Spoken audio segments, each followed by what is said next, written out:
I should have fired Bob the second he stole credit for my work. But no, I played nice. Gave him time, a soft exit, even a half-decent review. And what did I get for it? A knife in the back, buried so deep I didn't even feel it until years later, when karma finally came knocking. The first time I met Bob, he was just another guy in a dying company. 3 employees left, the rest axed before I walked in. The place was a graveyard. Dust on the machines, half-finished projects rotting in corners, the kind of quiet that screams failure. My job? Bring it back to life. Bob had skills, sure. Not great, not terrible. The kind of guy who could follow orders but never lead.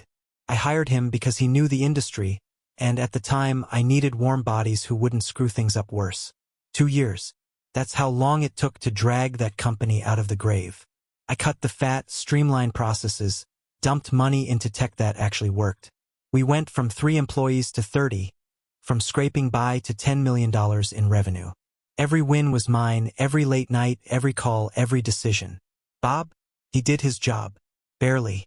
When it became clear he wasn't cutting it, I sat him down. Gave him the talk, 2 months to find something else. I'd write him a reference for what he was good at, but no lies, no fluff. And to his credit, he didn't slack off. Just kept chugging along like nothing was wrong. Then he landed a job with one of our partners. Didn't even ask me for a reference. I figured good for him. Clean break. Months later, I flew out to meet Charlie, my main contact at that same partner company. And who's standing there next to him? Bob, smiling like he'd just won the lottery. Charlie claps him on the back. Man, we got lucky stealing this guy from you. The stuff he did for your company? Total game changer. Really pulled you out of the fire. My blood went cold. Every word out of Charlie's mouth was my work. The restructuring, the tech upgrades, the whole damn revival.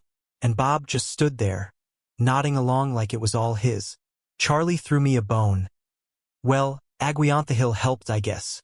I should have said something, called him out right there. But I didn't. Just smiled and said, glad Bob found a good fit. The betrayal burned, slow and quiet. I let it go. Moved on. Years passed. The company thrived, then stumbled through COVID like everyone else. I left, handed the reins to someone competent. Bob? He clung to that partner company, riding the lie as long as he could. Then, out of nowhere, my phone rings. It's the new GM. Hey, Bob just applied for a big role here. Says he was the brains behind the turnaround. That true? I laughed. And then I told him exactly what kind of employee Bob really was.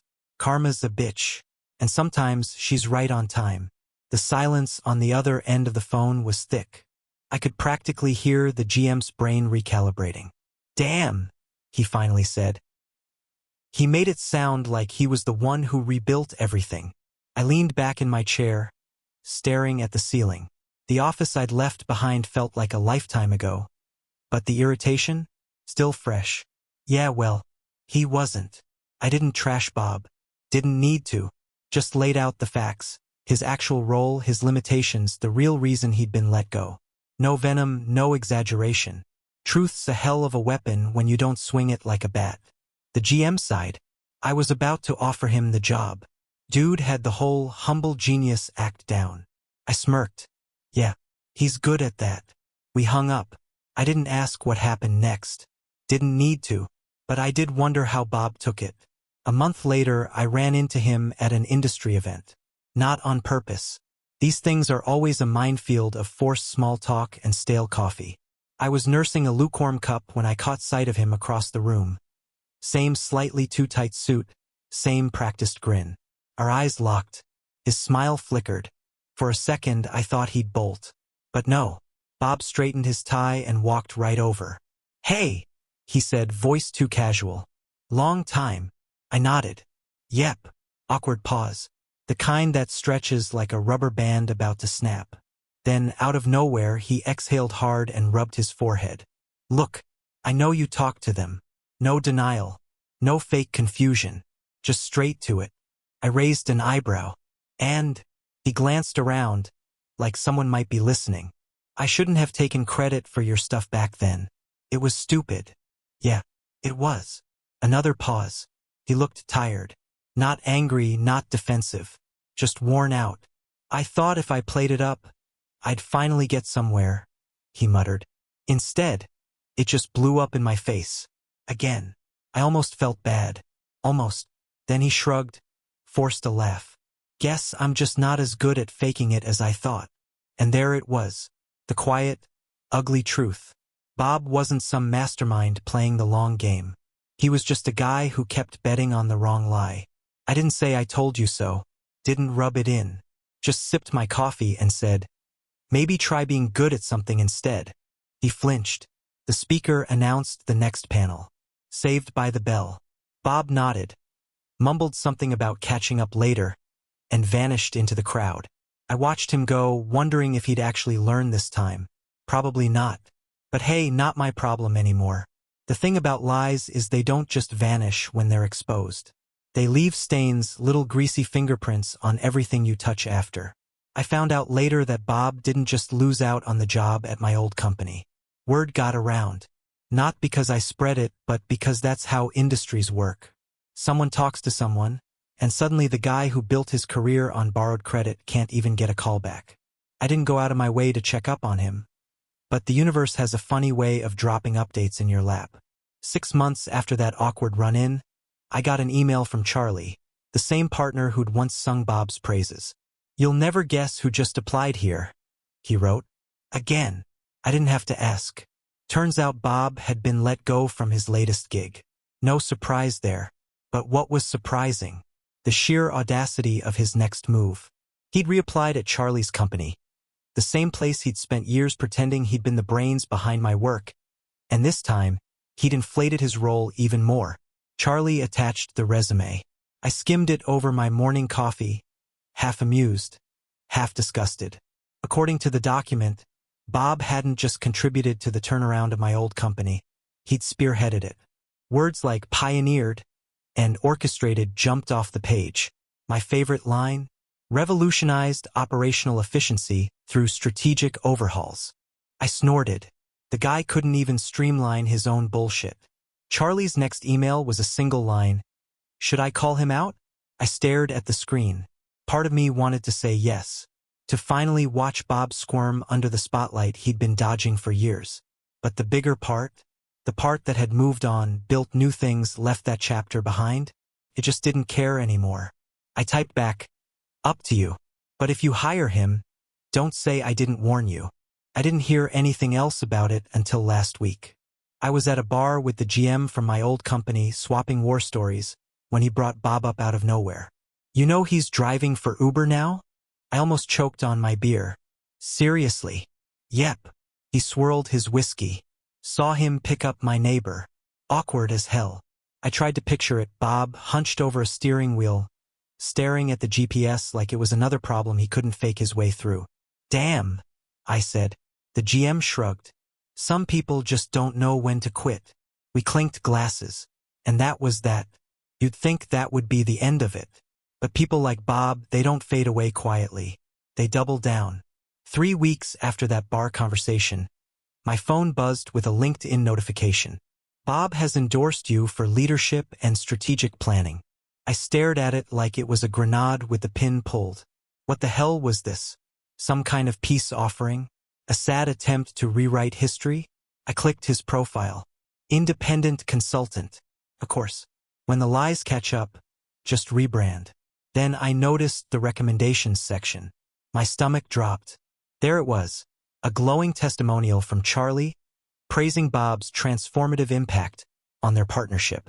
The same Charlie who'd emailed me months ago asking if he should call Bob out. The same Charlie who knew damn well none of it was true. I slammed my laptop shut. That's when it hit me. This wasn't just about Bob anymore. It was about all the people who enabled him. The Charlies of the world who nodded along because it was easier than rocking the boat. The system that rewarded loud claims over quiet competence. I opened my email and typed 2 sentences to Charlie. Saw your recommendation. Guess we remember things differently. He replied in under a minute. Business is business. Don't take it personally. The anger came fast and hot. I wanted to fire back something vicious. Instead, I screenshot the exchange and texted it to the GM with one question. Still think I should have given Bob a reference? His response was immediate. Jesus. Want me to post what really happened? I stared at the glowing screen in the dark. The power to end Bob's reinvention tour was right there in my hands. All it would take was one truth bomb in the wrong group chat. I deleted the screenshot. Not my circus. Not my monkeys. But as I lay awake that night, I realized the uncomfortable truth. Bob hadn't really lost. The game was always rigged for guys like him. They fail upward, reinvent themselves, leave wreckage in their wake. And people like me, we just keep cleaning up the mess. A year passed. I built a new consulting firm from scratch. Real work, real results, no bullshit allowed. Then one rainy Tuesday, my receptionist buzzed me. There's a Bob here to see you. Says you used to work together. My pen froze mid-signature. I walked out to the lobby and there he was, drenched, holding a warped cardboard portfolio, looking like a salesman who'd lost his samples. His eyes darted around our sleek office like he was pricing the furniture. You hiring? He blurted before I could speak. The desperation hit me like a physical thing. This wasn't the smirking credit thief from the partner meeting or the defiant job seeker at the conference. This was something raw and broken. I motioned him into a conference room. Water dripped from his sleeves onto the glass table as he unloaded his pitch. I've got a revolutionary operations model. Could take your new firm to the next level. He slid over schematics that were 80% my old work from the failing company, 20% new nonsense. The audacity should have made me laugh. Instead, I felt sick. Bob, I said slowly, you're selling me my own playbook. His face collapsed. Then, to my horror, his eyes welled up. I just need one real shot, he whispered. Not a handout. Just someone to believe the lie long enough for me to make it true. The silence that followed was the heaviest thing I've ever carried. I pushed the papers back. I can't. He nodded like he'd expected it, like he'd been nodding his whole life. As he stood to leave, I did something stupid. But I know a factory in Ohio that needs help. Real help. No glory, just grind. Bob froze. For the first time in a decade, I saw something real flicker behind his eyes. Not calculation, not hunger, fear. The terror of finally being measured against what he actually was. Think about it, I said, sliding a number across the table. He left the folder behind. I threw it out without looking. That night, I stared at my own reflection in the dark office window. Wondered if mercy was just cowardice in disguise. Wondered if people ever really change. Then my phone lit up with a text from an unknown number. Tell them I start Monday. I smiled. Then immediately called the Ohio plant manager. Watch him like a hawk. Some lessons have to be earned the hard way. For both of us. Ohio lasted 11 days. The plant manager called me at 7:23 a.m., his voice crackling through the speakerphone like static. You owe me a case of whiskey and an apology. Bob had disappeared during third shift. Left behind a half-assed production flowchart, 3 unpaid bar tabs at the local VFW, and this part made me pinch the bridge of my nose, a borrowed company van that turned up 2 counties over with the keys still in the ignition. What set him off? I asked. Same shit you warned me about, the manager growled. Tried to tell my floor guys their jobs. Acted like some hotshot consultant when he couldn't even read a damn packing slip. Then lost his temper when the forklift crew laughed at him. I should have felt vindicated. Instead, I just felt tired. The LinkedIn notification popped up 3 months later. Bob is celebrating a new position as Director of Operational Excellence at. I didn't even finish reading. Just closed the app and walked to my office window. Outside, the city hummed along. Real work being done by real people who showed up and did the damn job without fanfare or fraud. My receptionist appeared in the doorway holding an envelope. This came for you. Feels like. Photos? Inside were 8 glossy prints from the failing company's turnaround era. The kind of staged corporate shots we'd used for the annual report. In every one, Bob had carefully positioned himself just behind my shoulder, his face angled to catch the light. Taped to the last photo was a business card for his new director role. On the back, in shaky all caps, still winning. I tossed the whole thing in the shredder. That's when my phone buzzed. A text from Charlie. Just a link to a news article. The headline made my coffee curdle in my stomach. Manufacturing startup collapses after failed expansion. There, halfway down the page in a stock headshot, was Bob. The quote beneath his photo was pure gold. This was never about blame. Some teams just refused to embrace transformation. I texted Charlie back. How long was he there? The reply came instantly. Long enough to expense 2 team-building retreats in Vegas. I laughed until it hurt. Then I did something unexpected. I called Ohio. The plant manager picked up on the first ring. If this is about your boy, hire his forklift crew around on me, I said. Real work deserves real rewards. The line went quiet for 3 full seconds. Then, hell, maybe you're learning too. I hung up and got back to work. The kind that doesn't need plaques or press. The kind that lasts. The invitation arrived on heavy cardstock. The kind that costs more per sheet than most of my first employees made in an hour. Celebrating 10 years of innovation, screamed the embossed font above the logo of my old company. The one I dragged back from the brink. My thumb rubbed across the gold foil. They'd scheduled the anniversary party for the exact date, 10 years prior, when I'd signed my offer letter. The symbolism would have been touching if the guest list hadn't included Bob. I RSVP'd yes out of morbid curiosity. The event space smelled like expensive bourbon and cheaper regrets. I spotted Bob immediately. He'd positioned himself near the entrance like a greeter, shaking hands with a practiced grip. His suit was new, but the hungry look in his eyes was the same. You came, he said when he saw me, sounding genuinely surprised. Wouldn't miss it, I lied. He launched into his spiel before I could escape. You know, people still talk about what we built here. The culture, the vision. His hand swept toward a wall of framed press clippings. Every single one featuring my work, my quotes. Funny how things come full circle. I followed his gaze to a familiar face across the room. Charlie, now VP at our old partner company, holding court near the open bar. Their eyes met. A nod passed between them. That's when I understood. Bob wasn't here as a guest. He was here as a candidate. The new GM, my hand-picked successor, appeared at my elbow with 2 glasses of scotch. He's been lobbying hard for the open COO spot, he murmured. I nearly choked. You're joking. Wish I was. He handed me a drink. Charlie's pushing hard. Says Bob's grown tremendously. Across the room, Bob laughed too loud at someone's joke, his head thrown back like a man who'd never been told no. I watched as he casually name-dropped projects he'd had nothing to do with, his hands sketching grandiose shapes in the air. The GM followed my gaze. You never told me. Why'd you really give him that Ohio chance? I swirled my drink, watching the ice cubes fracture. Wanted to believe people can change. And a burst of laughter erupted from Bob's circle. He was pantomiming something now, probably another stolen story. Turns out, I said, finishing my scotch in one burn. Some people would rather be legends in their own minds than decent human beings. The GM nodded slowly. Then he reached into his breast pocket and handed me a folded sheet. Thought you should see this first. It was Bob's formal application for the COO role. Under greatest professional achievement, he'd written, single-handedly saving company name from collapse by making the tough decisions others feared to make. I looked up. The GM's expression was unreadable. You know, he said quietly, we still have your old interview notes on file. The real ones.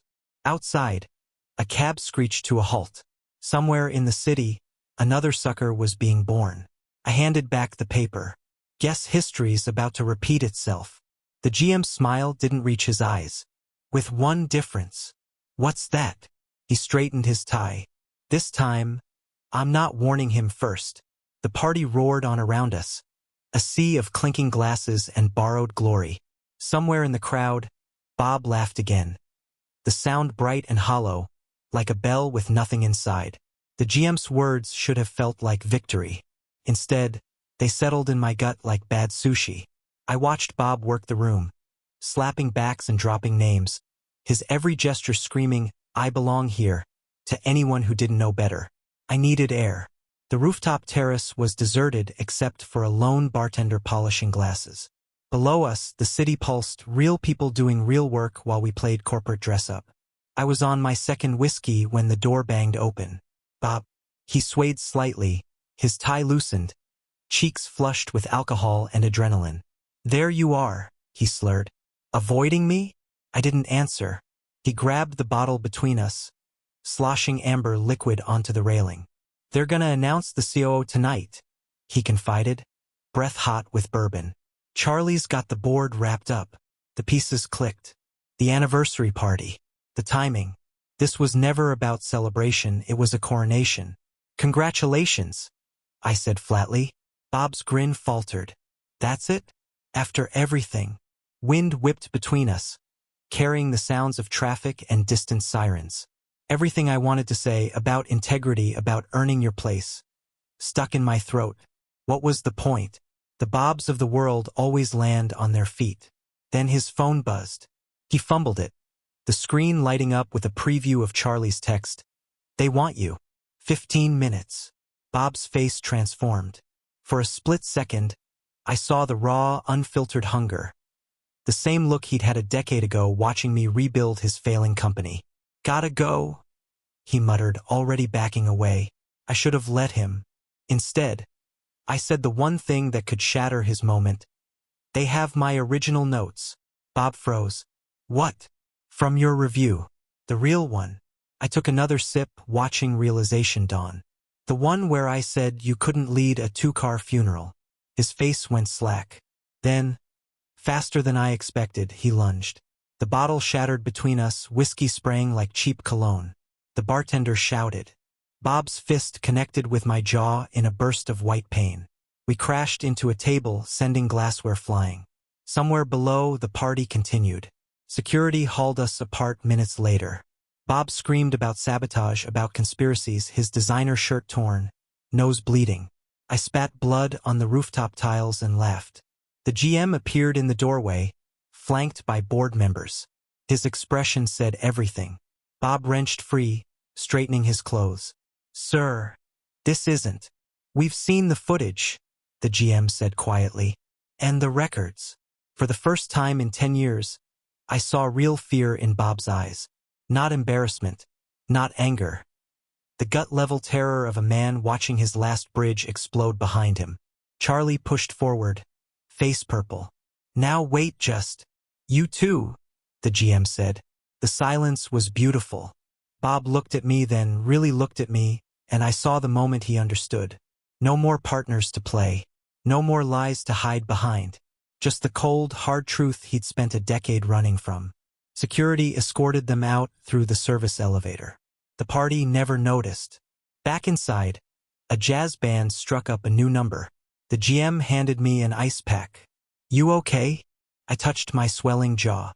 "Worth it." He nodded toward the podium where Bob should have been crowned. "Speech." I shook my head. "I only rebuild things once." The whiskey tasted better on the way down. Some victories don't need announcing. The Uber ride home smelled like antiseptic and regret. My phone blew up. LinkedIn alerts, texts from former colleagues. One baffled voicemail from Charlie's lawyer. I silenced it all. At 2:17 a.m., my doorbell rang. Bob stood on my porch, tie missing, one eye swelling shut. He held a dented briefcase like a life preserver. "They're suing me," he rasped. I should have slammed the door. Instead, I stepped aside. He collapsed at my kitchen table, hands shaking around the glass of water I gave him. "Charlie says I owe him for the CO guarantee. The board's talking about fraud. My wife took the kids to her mother's." Moonlight sliced through the blinds, painting prison bar shadows across his face. The man who'd spent a lifetime stealing credit now had nowhere left to hide. "What do you want from me, Bob?" He looked up, eyes red-rimmed. "Tell them I wasn't that bad." The laugh tore out of me like something sharp. "You punched me in the face 6 hours ago." I panicked. He slammed his fist on the table, then immediately winced. "You don't get it. I needed this. I'm 52 years old with 3 mortgages and a LinkedIn full of bullshit. Nobody hires guys like me for the truth." The fridge hummed in the silence. Somewhere outside, A dog barked. I studied the man across from me. The broken knuckles, the tailored slacks, the desperate, flop sweat stink of a cornered animal. For the first time, I saw him clearly. Not a villain, not a rival. Just another scared kid who'd never learned how to be real. Here's what's going to happen, I said. You're going to delete your LinkedIn. You're going to tell your wife the truth. And then you're going to call the Ohio plant manager and beg for that forklift job. Bob's mouth worked silently. I can't. Or don't. I stood, opening the door. But this ends tonight. However you choose. He left as the sun was rising, briefcase abandoned on my table. Inside, a flash drive labeled presentations, 2 airline bottles of vodka, and a handwritten list titled People Who Owe Me. My name wasn't on it. The GM called at noon. Charlie resigned. Board wants you to consult on the COO search. Hard pass. Thought you'd say that. He paused. Bob's wife emailed HR. Asked about severance. I watched a sparrow land on my fence, then just as quickly fly away. Tell her to check Ohio. The line clicked. The sparrow vanished. Somewhere beyond my kitchen window, the world moved on. Full of Bobs and Charlies and all the messy, grasping people who mistake shadows for substance. I poured the airline bottles down the drain. The burn didn't last. Months later, in the dead of winter, I received a postcard with no return address. A faded photo of an Ohio steel plant, the kind of place that looks brutal in daylight but almost beautiful at dusk. On the back, 3 words. Forklift number 3 works. I turned it over in my hands, waiting for the usual cocktail of anger or satisfaction. It never came. Just a quiet hollowness, like the echo after a church bell fades. I pinned it to my office wall next to the first dollar my new company ever made. A reminder that some debts never get collected. Some lessons never fully land. The GM texted me a photo last week. Bob in a hard hat and safety goggles, loading crates onto a pallet. No suit, no PowerPoint, just a man doing an honest day's work. His smile looked different. Less teeth, more truth. I didn't reply. Some stories don't need endings. But sometimes, when the office is too quiet and the coffee's gone cold, I think about that broken moment on my kitchen floor. How close we all are to being Bob, one bad lie, one mischance away from unraveling. Then I pick up the phone and call my best engineer. Let's check those production numbers again, I say, because the real work isn't in the glory. It's in the doing. And that's a lesson worth learning twice.